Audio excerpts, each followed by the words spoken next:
하나님은 나와 동행하시며 풍성한 삶으로 인도하신다. 아멘. 아멘. 오늘 이 빌립보서 4장 말씀, 그 다음에 골로새서 말씀 같이 볼 텐데요. 빌립보서 4장과 골로새의 공통점이 있습니다. 공통점이 뭐냐면 둘 다 감옥에서 썼다는 거예요.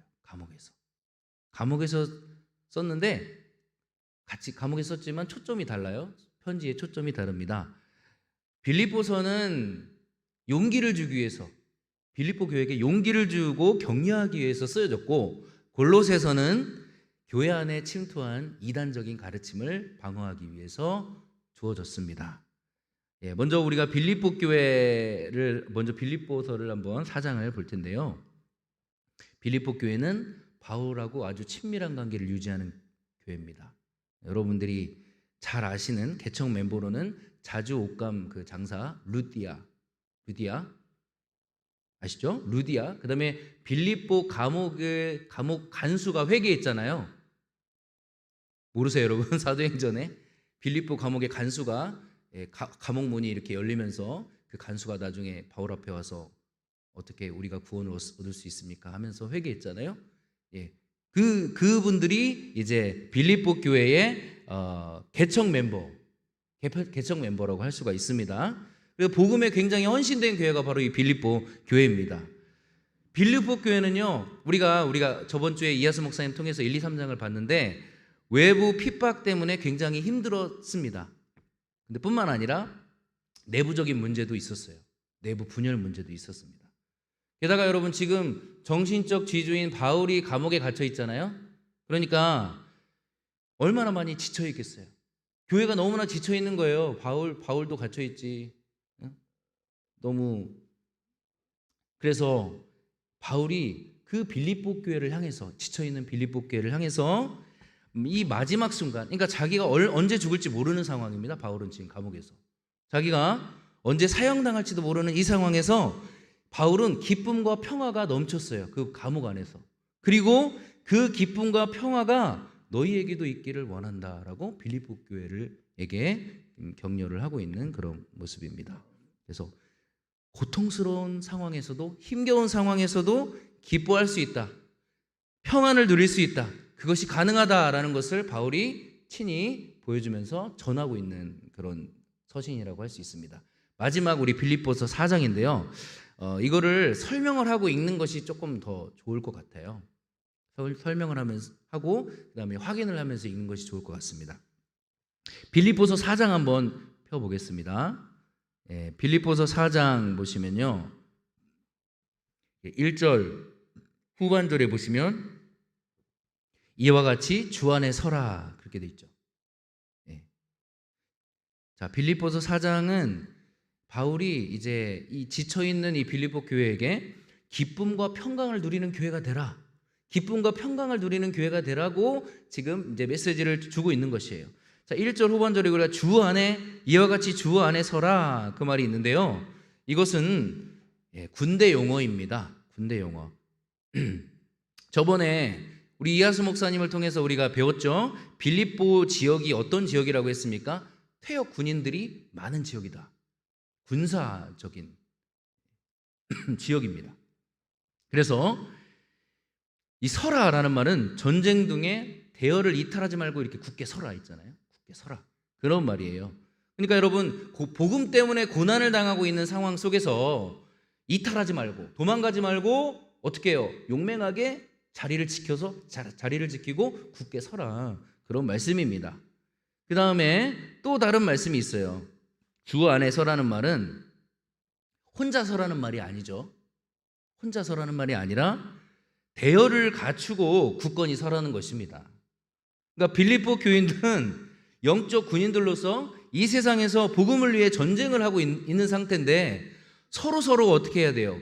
그 전쟁을 할 때 서로 엄호해주고 서로 도와주고, 그렇죠? 서로 지원해주어야 될 그런 상대라는 것이요, 동지들이라는 겁니다. 그런 의미를 담고 있습니다. 그런데 안타깝게도 이 동지들 사이에 뭐가 있었어요? 알력 다툼 같은 거, 분열이 있었습니다. 본문 말씀 보시면 유디아와 순두개가 분열이 있었어요. 그래서 바울이 이들에게 뭐라고 말합니까? 주 안에서 같은 마음을 품어라. 그렇게 말을 하고 있습니다. 둘 다 여자분이에요. 둘 다 여자분. 근데 이 두 여자는 생명책에 이름이 기록되어 있다고 할 만큼 복음을 위해서 바울과 함께 헌신했던 사람들인데 뭔가 뜻이 안 맞은 거예요. 교회 안에서. 뜻이 안 맞아가지고 서로 지금 다툼이 있었던 것 같습니다. 여러분, 우리도 마찬가지입니다. 교회 안에서 우리가 아군끼리 싸우면은 누가 좋아할까요? 우리는 동지잖아요. 복음을 위해서 투쟁한 동지. 아군끼리 싸우면 사탄이 좋아하죠. 그죠?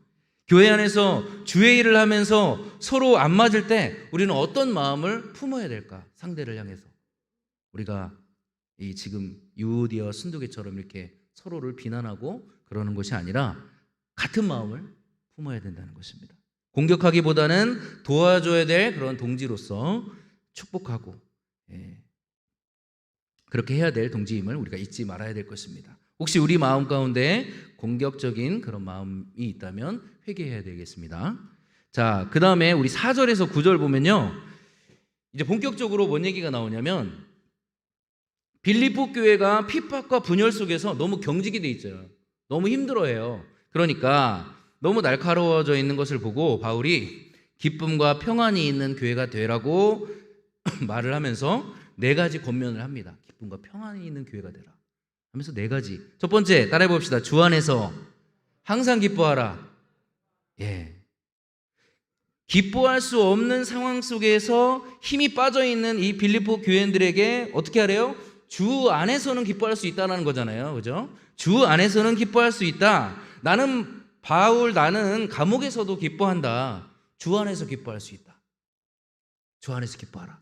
그 다음에 두 번째, 너희 관용을 모든 사람에게 알게 하라 그랬어요. 모든 사람, 뭐 교회 식구든지 아니면 내가 만나는 모든 사람이 있는지 그 사람들을 너무 날카롭게 대하지 말고 겸손하고 친절하고 너그럽게 그 사람들을 대하라는 겁니다. 그런데 그 사람들이 혹시 그 사람들 중에 원수가 있을 수 있잖아요. 나를 핍박하고 복음을 핍박하고 그런 원수일지라도 그 사람들에게 너그럽게 대하라라는 그런 말씀입니다. 관계적인 평화를 얘기하고 있고요. 세 번째, 따라해 보겠습니다. 아무것도 염려하지 말고 기도하라. 평화를 위해서, 기쁨을 위해서. 그러면 그리스도 예수 안에서 모든 지각에 뛰어난, 다른 말로 우리의 이성을 초월하는 평강이 우리를 지키실 것이다. 지금 고난 중에 당연히 염려할 수밖에 없는 상황인데, 당연히 염려할 수밖에 없는 상황이지만 그것을 초월하는 하나님의 평강이 너희를 지킬 것이다. 어떻게 하면? 염려하지 말고 기도하면 평강이 우리를 하늘의 평강이 우리를 지킬 거다. 그렇게 얘기를 하고 있습니다. 지금 평강 얘기를 계속 하고 있죠. 평강 얘기. 왜냐하면 평강이 없으니까 빌립보 교인들에게. 자, 그리고 마지막으로 생각을 거룩한 것들로 채우라고 또 권면을 합니다. 생각은 하나님이 역사하는 통로예요. 그래서 생각을 거룩한 것들로 채우라. 9절 보세요, 여러분. 그렇게 하면 어떻게 된대요? 평강의 하나님이 어떻게 한다고요? 평강의 하나님이 함께 하신다. 평강을 또 평강 얘기를 하고 있잖아요. 그렇죠? 이 모든 권면을 통해서 바울이 하고자 하는 얘기는 빌립보 교회가 당면한 고통에 대해서 너무 심각하게 받아들이지 말고 절망하고 두려워하지 말고 주 안에서 평강과 기쁨을 누리는 교회가 되라. 주 안에서 그것이 가능하다. 모든 경우 주님을 붙들어야 세상이 줄 수 없는 평강이 있다는 거예요. 주님 안에.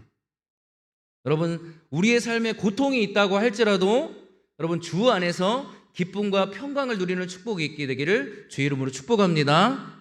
아멘. 이제 마지막 단락으로요. 우리 빌립보서 4장의 마지막 단락 10절에서 22절 보면은 선교 헌금 이야기가 나와요. 선교 헌금을 보내줘서 고맙다라는 감사의 그런 인사가 나옵니다. 그런데 그 중에 여러분 13절 보세요. 13절 아주 유명한 구절이죠. 오해하고 있는 구절입니다.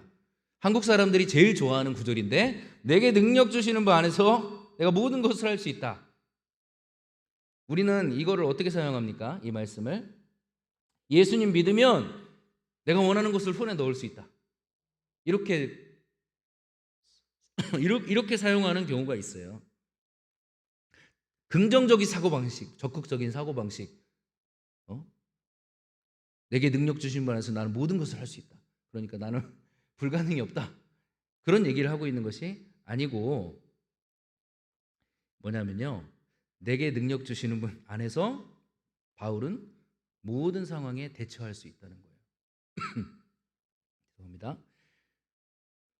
내게 힘 주시는 분 안에서 상황과 상관없이 그분 안에서 누리는 여러분 만족이 있다는 거예요. 바울 안에 만족이 있다는 거예요. 상황과 상관없이 돈이 있든 없든 상황이 지금 감옥이든 감옥이 아니든 그거랑 전혀 상관없는 나는 자족하는 법을 배웠다. 주 안에서 내게 힘 주시는 분 안에서 나는 모든 것을 할 수 있다. 모든 상황에 대처할 수 있고 모든 상황에서 나는 기뻐할 수 있고 복음을 전할 수 있다. 그런 말을 하고 있는 것입니다. 여러분 상황과 상관없이 그분 안에서 누리는 만족이 있습니까? 아니면 항상 부족함을 느끼세요? 주 안에서 능력을 공급받고 있다면 우리의 소유가 넉넉하지 않아도 상황이 여의치가 않아도 그렇죠? 상관없이 만족하고 충족한 기쁨을 누릴 수 있다. 바울이 지금 그 얘기를 하고 있는 거예요. 나는 그렇다는 거예요. 본인은 그렇다는 것입니다. 그리고 21에서 23절은 이제 인사말이 나옵니다. 인사말 중에 22절 보세요. 22절. 바울과 함께 빌립보 교회를 문안하는 사람 중에 22절에 특이한 사람이 나오죠. 가이사의 집 사람들을 몇 명이 문안한다. 그렇게 썼죠. 가이사의 집 몇 명이 문안한다. 가이사의 집. 이게 무슨 말이냐면 황제 숭배의 도시인 빌립보에서 황제를 주라고 부르던 이 사람들이 그죠? 황제의 측근들인 거예요. 황제의 측근들. 황제의 측근들이 예수 그리스도를 주라고 부르는 믿음의 형제가 되었다라는 겁니다. 힘이 빠져있는 빌립보 교인들에게 격려하기 위해서 지금 이거를 확 집어넣고 있습니다. 복음이 우리가 전하는 이 복음이 로마의 최정상부까지 전파되고 있다. 지금 뻗어나가고 있다. 가이사의 집 사람들까지 지금 믿고 있다. 이거를 지금 바울이 강조를 하고 있는 것입니다. 그래서 여러분 바울이 지금 빌립보 사장을 통해서 강조하고 있는 것은 그리스도 안에 있기 때문에 바울은 기뻤고 그리스도 안에 능력 주신 분 안에 있었기 때문에 여건과 상관없이 복음의 사역을 충분히 감당할 수 있었고 그리스도 안에서 있을 때만 평강도 가능하고 기쁨도 가능하고 승리할 수 있다. 그리스도 안에 있어라. 그 주 안에서 기쁨과 평강과 승리를 누리라. 그 말을 지금 하고 있습니다. 여러분 주 안에 굳게 서시기를 주의 이름으로 축복합니다. 우리 빌립보서 4장 마지막 우리 소리 음원을 따라서 같이 한번 방금 들은 그것을 가지고 한번 생각하면서 읽어보겠습니다. 빌립보서 4장 같이 읽겠습니다. 제4장. 그러므로 나의 사랑하고 사모하는 형제들, 나의 기쁨이요 멸류관을 사랑하는 자들아, 이와 같이 주 안에 서라. 내가 요디아를 권하고 순두개를 권하노니 주 안에서 같은 마음을 품으라. 또 참으로 나와 멍에를 같이 한 너에게 구하노니 복음에 나와 함께 힘쓰던 저 여인들을 돕고 또한 글레멘드와 그 외 나의 동역자들을 도우라. 그 이름들이 생명책에 있느니라. 주 안에서 항상 기뻐하라. 내가 다시 말하노니 기뻐하라. 너희 관용을 모든 사람에게 알게 하라. 주께서 가까우시니라. 아무것도 염려하지 말고 다만 모든 일에 기도와 간구로 너희 구할 것을 감사함으로 하나님께 하려라. 그리하면 모든 지각에 뛰어난 하나님의 평강이 그리스도 예수 안에서 너희 마음과 생각을 지키시리라. 끝으로 형제들아, 무엇에든지 참되며 무엇에든지 경건하며 무엇에든지 옳으며 무엇에든지 정결하며 무엇에든지 사랑받을 만하며 무엇에든지 칭찬받을 만하며 무슨 덕이 있든지 무슨 기림이 있든지 이것들을 생각하라. 너희는 내게 배우고 받고 듣고 본 바를 행하라. 그리하면 평강의 하나님이 너희와 함께 계시리라. 내가 주 안에서 크게 기뻐함은 너희가 나를 생각하던 것이 이제 다시 싹이 나느니 너희가 또한 이를 위하여 생각은 하였으나 기회가 없었느니라. 내가 궁핍함으로 말하는 것이 아니니라. 어떠한 형편에든지 나는 자족하기를 배웠노니 나는 비천에 처할 줄도 알고 풍부에 처할 줄도 알아. 모든 일 곧 배부름과 배고픔과 풍부와 궁핍에도 처할 줄 아는 일체의 비결을 배웠노라. 내게 능력 주시는 자 안에서 내가 모든 것을 할 수 있느니라. 그러나 너희가 내 괴로움에 함께 참여하였으니 잘하였도다. 빌보 사람들아, 너희도 알거니와 복음의 시초에 내가 마게도냐를 떠날 때 주고받는 내일에 참여한 교회가 너희 외에 아무도 없었느니라. 데살로니가에 있을 때에도 너희가 한 번뿐 아니라 두 번이나 나의 쓸 것을 보내었도다. 내가 선물을 구함이 아니요 오직 너희에게 유익하도록 풍성한 열매를 구합니다. 내게는 모든 것이 있고 또 풍부한지라. 에바브로디도 편에 너희가 준 것을 받음으로 내가 풍족하니 이는 받으실 만한 향기로운 제물이요 하나님을 기쁘시게 하는 것이다. 나의 하나님이 그리스도 예수 안에서 영광 가운데 그 풍성한 대로 너희 모든 쓸 것을 채우시리라.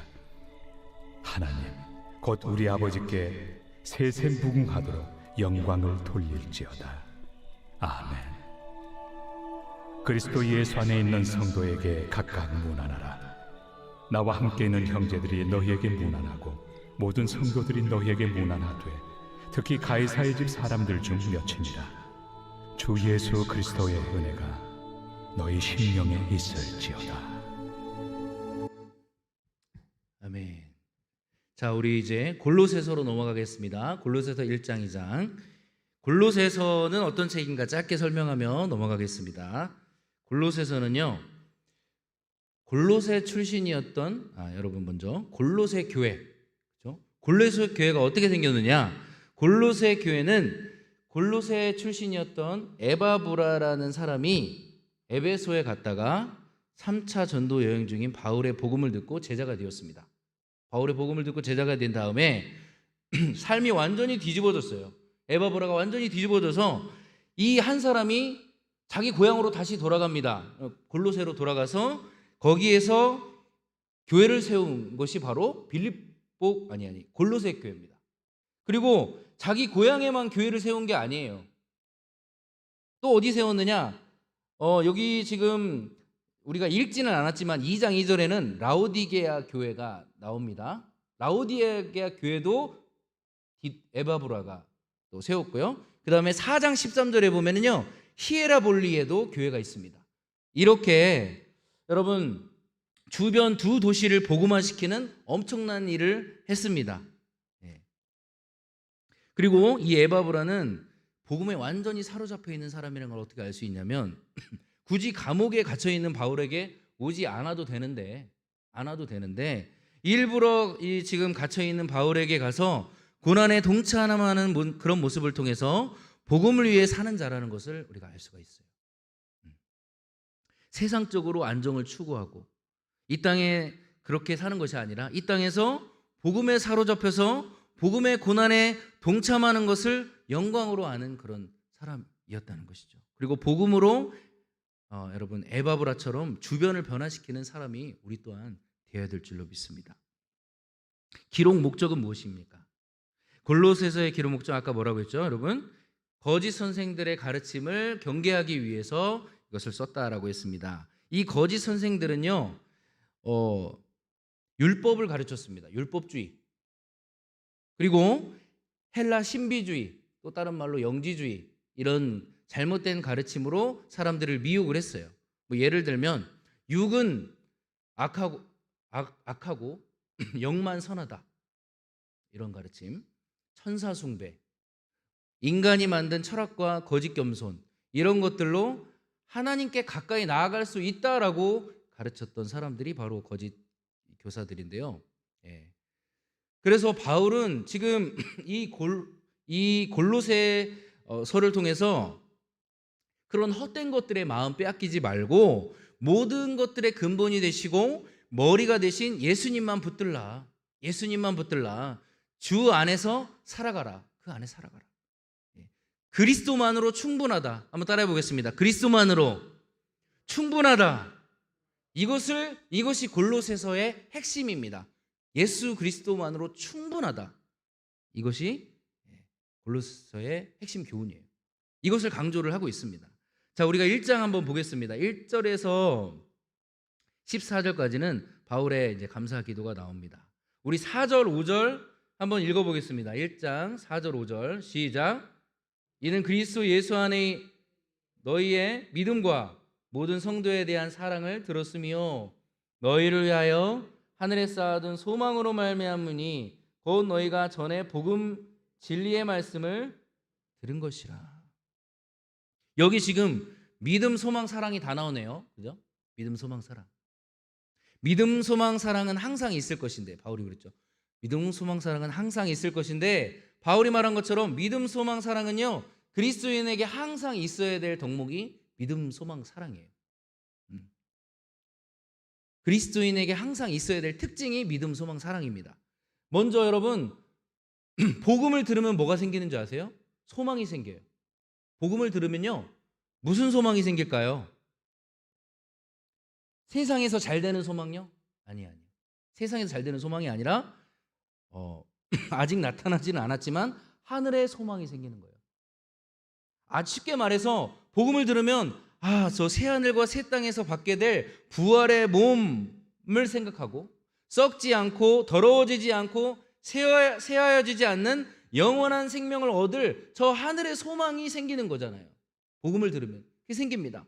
그러면 소망이 생겨나면 그 소망이 또 뭔가를 만들어냅니다. 뭘 만들어내냐면 이 땅에서 믿음과 사랑으로 살아갈 수 있도록 그 소망이 힘을 주는 거예요. 하늘 소망을 가지고 있을 때 이 땅에서도 어떻게 살아가요? 우리는 믿음으로 살고 사랑하면서 살아갈 수 있도록 힘을 제공하는 것입니다. 뭐가요? 소망이, 하늘 소망이. 현재 이 땅에서 믿음과 사랑으로 살아가도록 하늘 소망이 동력을 제공합니다. 만약 하늘 소망을 모른다면, 하늘 소망이 없다면 우리는 어떻게 할까요? 이 땅에서 어떻게 살아갈까요? 어차피 썩게 될 몸, 그렇죠? 어차피 죽게 될 거 먹고 마시고 즐기자, 이렇게 살지 않겠습니까? 그렇죠? 하늘의 소망이 있는 거랑 하늘의 소망이 없는 거랑은 이 땅에서의 삶이 엄청난 차이가 있을 것입니다. 여러분, 믿음, 소망, 사랑은 복음을 듣고 하나님의 은혜를 깨달은 모든 성도들의 공통적인 특징이 믿음, 소망, 사랑입니다. 6절 한번 읽어보겠습니다. 시작. 이 복음이 이미 너희에게 이르매 너희가 듣고 참으로 하나님의 은혜를 깨달은 날부터 너희 중에서와 같이 또한 온 천하에서도 열매를 맺어 자라는도다. 복음의 보편적인 현상이라는 거예요. 은혜를 깨달은 날부터 너희 중에서와 같이 온 천하에서도 열매를 맺어 자라고 있다. 믿음, 소망, 사랑의 열매가 자라고 있다. 그것을 말하고 있습니다. 그러니까 복음을 받은 모든 성도들의 공통적인 특징이다. 믿음, 소망, 사랑이. 그 말씀을 하고 있습니다. 여러분, 하나님의 은혜를 깨달으셨습니까? 깨달으셨어요? 대답이 없으시네요. 하나님의 은혜를 깨달으셨어요? 하늘의 소망을 품고 믿음의 순종과 사랑을 여러분 실천하고 있습니까? 이게 복음을 깨달은 자의 특징이라는 것입니다. 만약에 여러분 우리가 복음이 희미해지면 하늘의 소망이 희미해져요. 하늘 소망, 우리가 하늘에서 받고 누리게 될 그 영광에 대한 소망이 약해져요. 그러면 또 뭐가 약해진다고 그랬죠 아까? 소망이 약해지면 이 땅에서 믿음으로 사는 것도 약해져요. 사랑을 실천하는 것도 약해져요. 그럴 수밖에. 이 믿음, 소망, 사랑이 연결이 다 돼 있다는 것입니다. 여러분, 그래서 우리가 다시 하늘 소망을 품는, 복음을 통해서 하늘 소망을 품는 우리가 될 줄로 믿습니다. 자, 그 다음 마지막 단락 15절에서 29절은 예수님이 누구신가? 아까 우리 예수님이 누구신가 찬양했잖아요. 예수님이 누구신가라는 내용입니다. 예수님이 누구십니까? 우리 따라해 보겠습니다. 그리스도는 모든 피조물보다 먼저 나신 분으로 만물의 으뜸이십니다. 먼저 나셨습니다. 먼저 나셨다 이렇게 돼 있어요. 먼저 나셨다라는 말 때문에 예수님이 피조물이다라는 주장하는 이단들이 생겨났습니다. 제가 박진영의 복음 세미나를 유심히 들어봤습니다. 근데 거기서 그렇게 얘기하더라고요. 첫 번째 강의에서 예수님은 첫 번째 피조물이다. 여러분 맞는 말입니까? 예수님은 첫 번째 피조물이에요. 그렇게 말을 했어요. 예수님은 하나님과 동등된 분이 아니라 하나님께 종속된 분이고 하나님이 만든 분이에요. 그럼 삼위일체가 아니죠. 삼위일체가 잘못됐죠. 자, 그래서 이 먼저 나셨다라는 말을 잘 이해를 해야 되는데, 먼저 나셨다라는 말은 제일 먼저 태어나셨다 그런 말이 아니고요. 모든 피조물 위에 계신다 그 말이에요. 모든 피조물 위에 계신다 그 말이지 피조물보다 먼저 창조되었다 그런 말이 아닙니다. 우월한 지위를 가지고 있다는 뜻입니다. 본문에 의하면 모든 피조물들은 그리스도에 의해 만들어졌고 그리스도를 위해 창조되었고 그리스도 때문에 유지되고 있습니다. 17절 읽어보겠습니다. 17절 여러분 보세요. 시작. 먼저 계시고 만물이 그 안에 함께 섰느니라. 만물이 그와 함께 섰다는 말이 뭔 말이냐? 그리스도가 만물을 붙들고 있다라는 것입니다. 그리스도께서 말씀으로 지금도 만물을 붙들고 있기 때문에 지금 만물이 유지가 되고 있는 것이에요.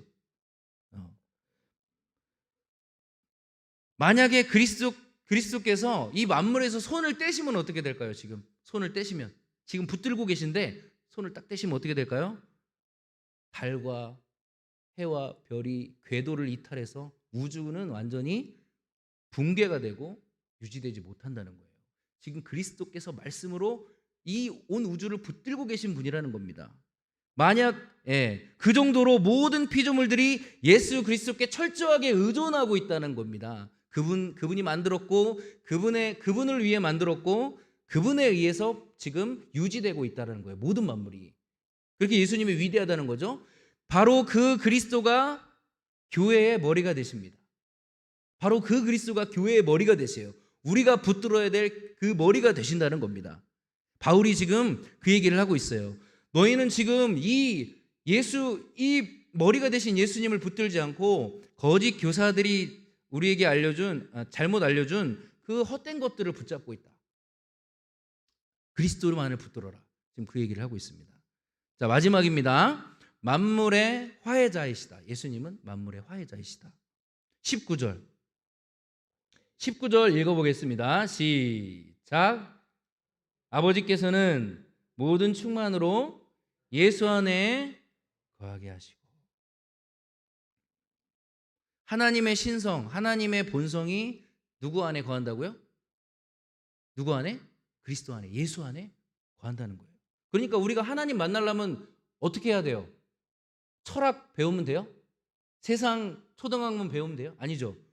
그리스도 안에 하나님이 충만하게 계시니까, 그리스도 안에 하나님의 신성이 계시니까 우리는 예수님을 붙들어야, 예수님께 가야 하나님을 만날 수가 있는 거예요.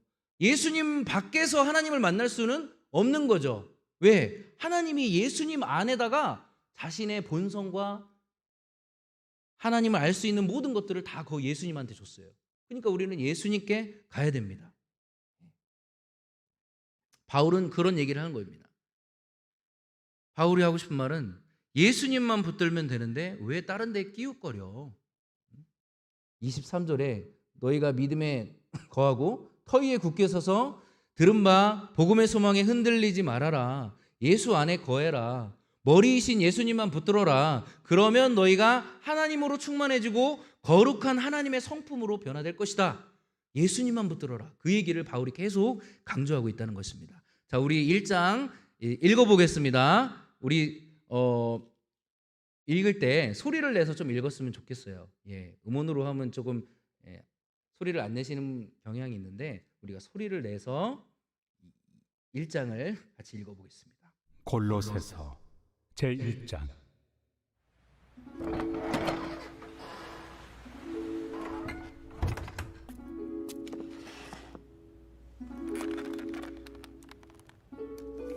하나님의 뜻으로 말미암아 그리스도 예수의 사도된 바울과 형제 디모데는 골로새에 있는 성도들 곧 그리스도 안에서 신실한 형제들에게 편지하노니 우리 아버지 하나님으로부터 은혜와 평강이 너희에게 있을지어다. 우리가 너희를 위하여 기도할 때마다 하나님 곧 우리 주 예수 그리스도의 아버지께 감사하노라. 이는 그리스도 예수 안에 너희의 믿음과 모든 성도에 대한 사랑을 들었으며 너희를 위하여 하늘에 쌓아둔 소망으로 말미암음이니 곧 너희가 전에 복음 진리의 말씀을 들은 것이라. 이 복음이 이미 너희에게 이름에 너희가 듣고 참으로 하나님의 은혜를 깨달은 날부터 너희 중에서와 같이 또한 온 천하에서도 열매를 맺어 자라난도다. 이와 같이 우리와 함께 종된 사랑하는 에바브라에게 너희가 배웠나니 그는 너희를 위한 그리스도의 신실한 일꾼이요 성령 안에서 너희 사랑을 우리에게 알린 자니라. 이로써 우리도 듣던 날부터 너희를 위하여 기도하기를 그치지 아니하고 구하노니 너희로 하여금 모든 신령한 지혜와 총명에 하나님의 뜻을 아는 것으로 채우게 하시고 주께 합당하게 행하여 범사에 기쁘시게 하고 모든 선한 일에 열매를 맺게 하시며 하나님을 아는 것에 자라게 하시고 그의 영광의 힘을 따라 모든 능력으로 능하게 하시며 기쁨으로 모든 견딤과 오래 참음에 이르게 하시고 우리로 하여금 빛 가운데서 성도의 기업의 부분을 얻기에 합당하게 하신 아버지께 감사하게 하시기를 원하노라. 그가 우리를 흑암의 권세에서 건져내사 그의 사랑의 아들의 나라로 옮기셨으니 그 아들 안에서 우리가 속량 곧 죄의 사함을 얻었도다. 그는 보이지 아니하는 하나님의 형상이시요 모든 피조물보다 먼저 나신 이시니 만물이 그에게서 창조되되 하늘과 땅에서 보이는 것들과 보이지 않는 것들과 혹은 왕권들이나 주권들이나 통치자들이나 권세들이나 만물이 다 그로 말미암고 그를 위하여 창조되었고 또한 그가 만물보다 먼저 계시고 만물이 그 안에 함께 섰느니라. 그는 몸인 교회의 머리시다.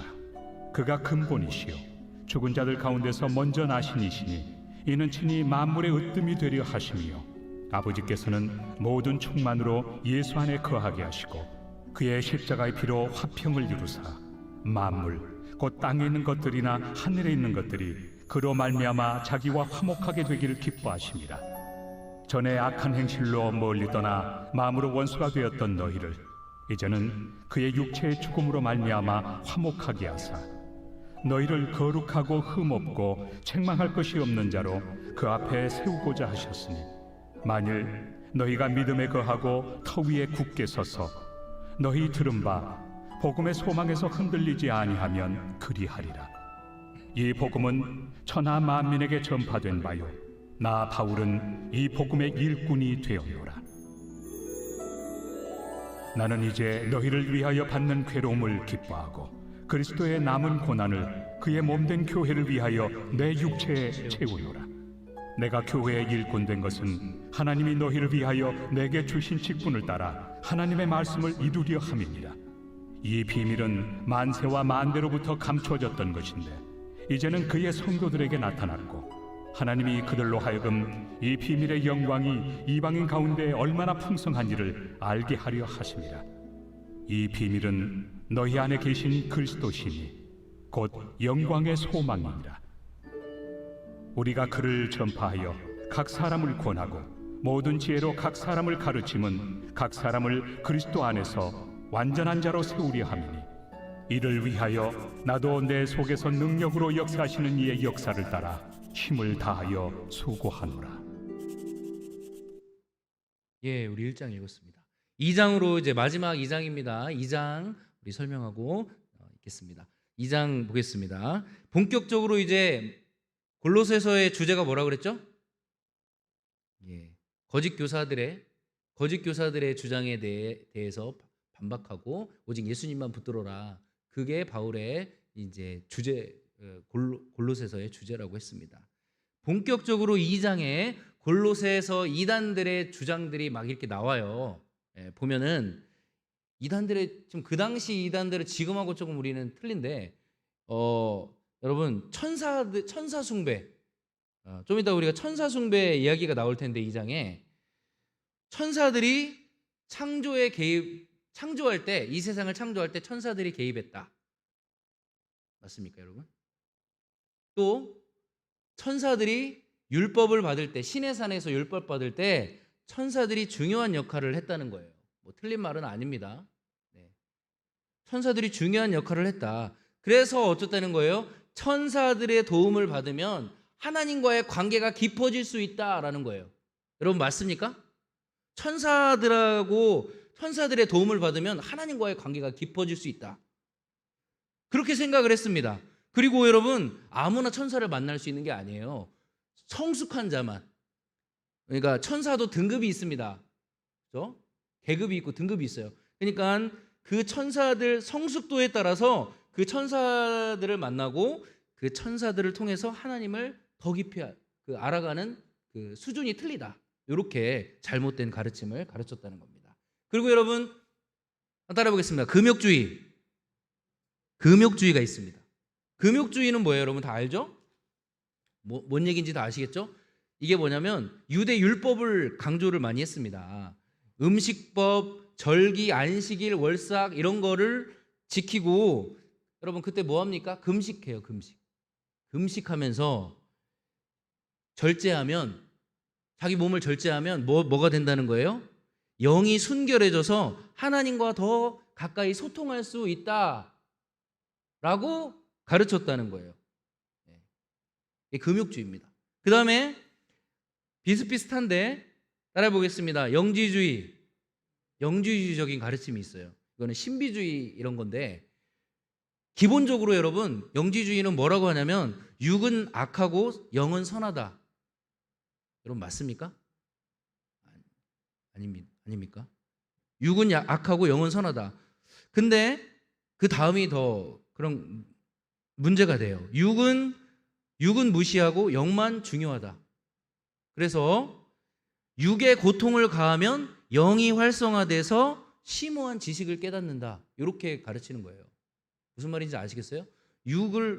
자기 육신을 막 고통스럽게 하면, 막 금식하고 힘들게 하면은 영이 활성화되어서 하나님과 더 가까워질 수 있다라고 가르치는 것이 바로 신비주의적인 요소입니다. 23절 한번 눈으로 보십시오. 23절에 뭐라고 나옵니까? 자의적 숭배와 겸손과 몸을 괴롭게 하는 것, 뭐 이런 거 나오죠? 몸을 괴롭게 하는 거. 예. 제가 예전에 수도사들 이야기를 들어봤습니다. 수도사들. 근데 한 수도사가 말을 합니다. 자기 목을 발로 밟아달래요. 자기 목을 발로, 땅바닥에 내가 누울 테니까 자기 목을 발로 밟고 자기한테 욕을 해달래요. 왜 그렇게 하냐? 그러면 자기가 더 겸손해진다고. 그럼 내가 더 겸손해져서 더 하나님께 가까이 나갈 수 있다. 이런 얘기를 하는 걸 봤는데, 요런 종류의 것들이 바로 이거예요. 거짓된 겸손, 만들어낸 겸손. 사람이 꾸며낸 겸손. 18절에 나오죠? 꾸며낸 겸손. 무릎으로 기어서 계단 올라가면서 육신을 괴롭게, 무릎으로 기어서 계단 올라가면서 육신을 괴롭게 하면 영이 정화되어서 하나님을 더 많이 경험할 수 있다. 이런 비슷한 가르침들이 여러분 신비주의적, 영지주의적 가르침 속에 포함이 되어 있다는 것입니다. 그러니까 한마디로 이건 뭐냐? 금욕적인 습관을 가지면 영적으로 깨끗해져서 환상도 보고 신비한 체험도 할 수 있고 그렇다는 거예요.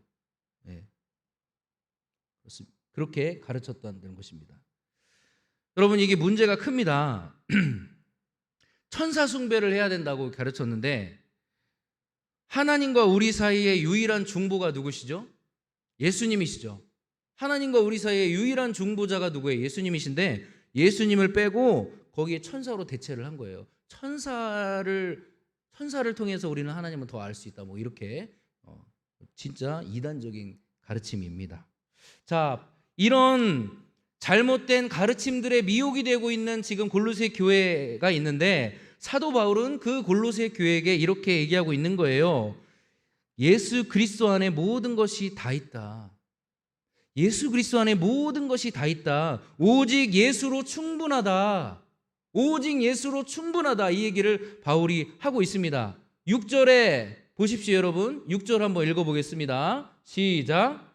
그러므로 너희가 그리스도 예수를 주로 받았으니 그 안에서 행하되, 그 다음에 그 안에 뿌리를 박으면 이렇게 나가죠. 9절도 보세요. 9절 눈으로 보세요. 그리스도 안에는 충만한 신성이 육체로 머무신다. 그리스도 안에만 하나님의 신성을 경험할 수 있다는 거예요. 그리스도 안에서만. 그분 안에서 영적으로 충만하게 될 수 있다는 것입니다. 그리고 여러분 16절 17절 눈으로 보세요. 율법주의에 대항해서 말하고 있습니다. 16절 17절 먹고 마시는 일이나 절기나 안식일에 관련해서 아무도 여러분을 비판하지 못하게 하라. 그것은 장차 올 것들의 그림자이고 실체는 누구다? 실체는 그리스도다. 그림자 붙잡지 말고 실체이신 예수 붙들어라. 지금 그 얘기를 하고 있는 것이고요. 자, 그 다음에 10절 보겠습니다. 천사 숭배에 대해서 바울이 얘기하고 있습니다. 10절 읽어볼까요? 시작. 너희도 그 안에서 충만해졌으니 그는 모든 통치자와 권세의 머리이십니다. 권세와 권력과 권세 이렇게 나오는데 이것은 천사들을 가리킵니다. 천사들. 권력과 권세는 천사들이 여기서 말하는 거예요. 그러니까 예수님이 천사들의 머리, 천사들 위에 계신 머리라는 거예요. 천사들 위에 계시다. 그러니까 천사들 위에 그리스도가 있으니까 천사 숭배할 필요 없다라는 거죠.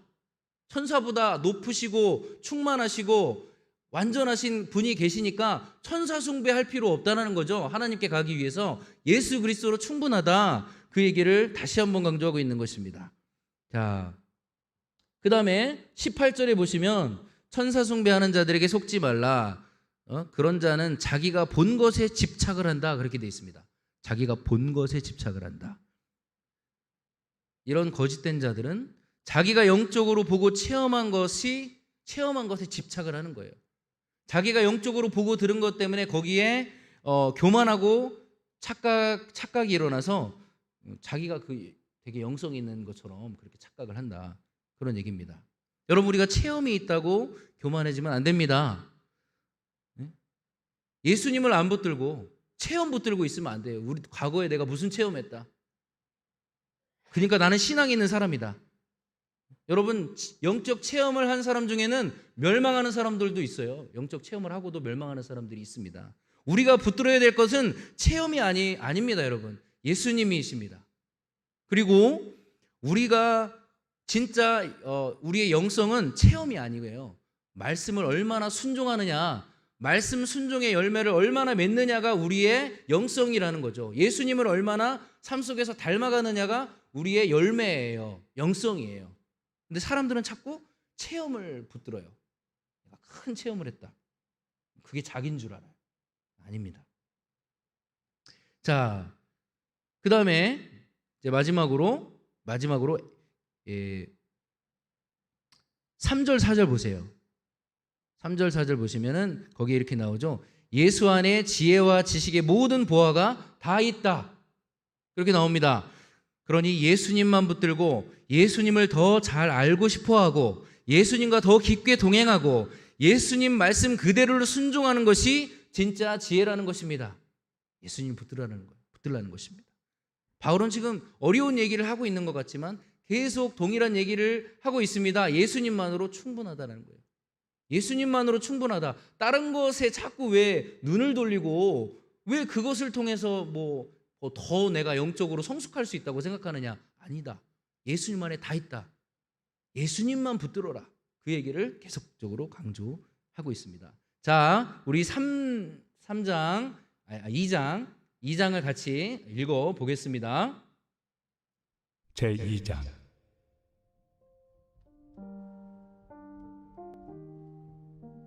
내가 너희와 라오디게아에 있는 자들과 물은 내 육신의 얼굴을 보지 못한 자들을 위하여 얼마나 힘쓰는지를 너희가 알기를 원하노니 이는 그들로 마음의 위안을 받고 사랑 안에서 연합하여 확실한 이해의 모든 풍성함과 하나님의 비밀인 그리스도를 깨닫게 하려 함이니 그 안에는 지혜와 지식의 모든 보화가 감추어져 있느니라. 내가 이것을 말함은 아무도 교묘한 말로 너희를 속이지 못하게 하려 함이니 이는 내가 육신으로는 떠나 있으나 심령으로는 너희와 함께 있어 너희가 질서 있게 행함과 그리스도를 믿는 너희 믿음이 굳건한 것을 기쁘게 봄이라. 그러므로 너희가 그리스도 예수를 주로 받았으니 그 안에서 행하되 그 안에 뿌리를 박으며 세움을 받아 교훈을 받은 대로 믿음에 굳게 서서 감사함을 넘치게 하라. 누가 철학과 헛된 속임수로 너희를 사로잡을까 주의하라. 이것은 사람의 전통과 세상의 초등학문을 따르며 그리스도를 따름이 아니니라. 그 안에는 신성의 모든 충만이 육체로 거하시고 너희도 그 안에서 충만하여졌으니 그는 모든 통치자와 권세의 머리시라. 또 그 안에서 너희가 손으로 하지 아니한 할례를 받았으니 곧 육의 몸을 벗는 것이요 그리스도의 할례니라. 너희가 세례로 그리스도와 함께 장사되고 또 죽은 자들 가운데서 그를 일으키신 하나님의 역사를 믿음으로 말미암아 그 안에서 함께 일으키심을 받았느니라.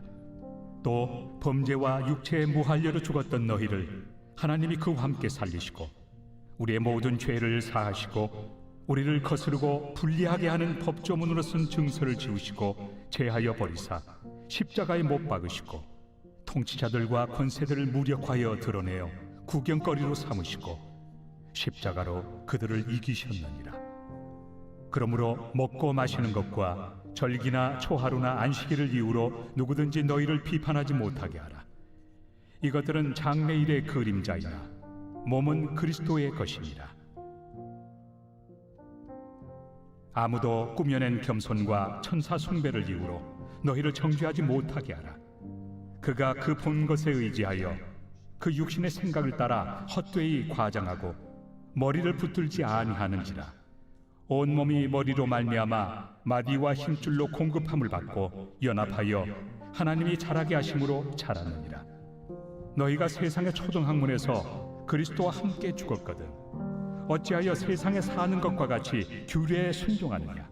곧 붙잡지도 말고 맛보지도 말고 만지지도 말라 하는 것이니 이 모든 것은 한때 쓰이고는 없어지리라. 사람의 명령과 가르침을 따르느냐. 이런 것들은 자의적 숭배와 겸손과 몸을 괴롭게 하는 데는 지혜 있는 모양이나 오직 육체 따르는 것을 금하는 데는 조금도 유익이 없느니라. 자, 우리 이제 3장을 읽었는데요. 바울이 계속 강조하고 있는 것은 예수님만 붙들어라. 그래서 강조하고 있습니다. 우리가 살고 있는 시대는 풍요한 시대입니다. 풍요한 시대예요. 모든 것을 다 누릴 수 있는 그런 시대에 살고 있어요. 그런데도 여러분, 우리 안에 만족이 있습니까? 우리 안에 만족이 있습니까, 여러분? 만족이 없습니다. 세상 사람들, 지금 대한민국에 얼마나 풍요한 삶을 살고 있는데 사람들 안에 만족이 없어요. 누리는 것은 많은데 빈곤합니다. 사도 바울은 빌립보서와 오늘 골로새서의 말씀을 통해서 예수 그리스도 한 분이면 모든 것이 다 끝난다라고 말하고 있습니다. 그분으로 충분하다. 모든 충만이 다 있고 모든 지혜와 지식이 예수님 안에 다 있다. 그 안에서 살아라. 그 안에 뿌리를 박아라. 교회여 머리 대신 그분을 붙들어라. 지금 바울은 계속해서 한 가지를 예수님을 강조하고 있어요. 여러분, 바울처럼 예수님 안에서 충만함과 만족을 누리고 있습니까? 예수님으로 좀 부족하니까, 우리가 무슨 이단에 미혹된 것은 아니지만 예수님으로 뭔가 부족하니까 더 하려고 하는 것들이 없나요? 뭔가 예수님으로 채워지지 않으니까 세상 것들 더 붙들고 있는 거 없습니까? 여러분, 그렇다면 우리가 온전히 예수님을 붙잡고 있는 게 아닌 거예요. 예수님 안에 충만한 만족을 누리지 못하고 있다 한다면 우리가 예수님 안에 뿌리 박지 못한 것입니다. 예수님을 머리로 붙들지 않는 것이에요. 다른 것도 막 붙잡는 거예요. 예수님 말고. 이 시간 우리가 여러분 완전하고 풍성하신 예수님을 붙잡지 않고 다른 것들을 붙들었던 것들, 예수님을 붙잡지 않고 다른 것을 붙들었던 것들을 여러분 회개하며 기도했으면 좋겠습니다. 하나님, 온 마음으로 예수님 만나고 붙들기 원합니다. 반주해 주시고요.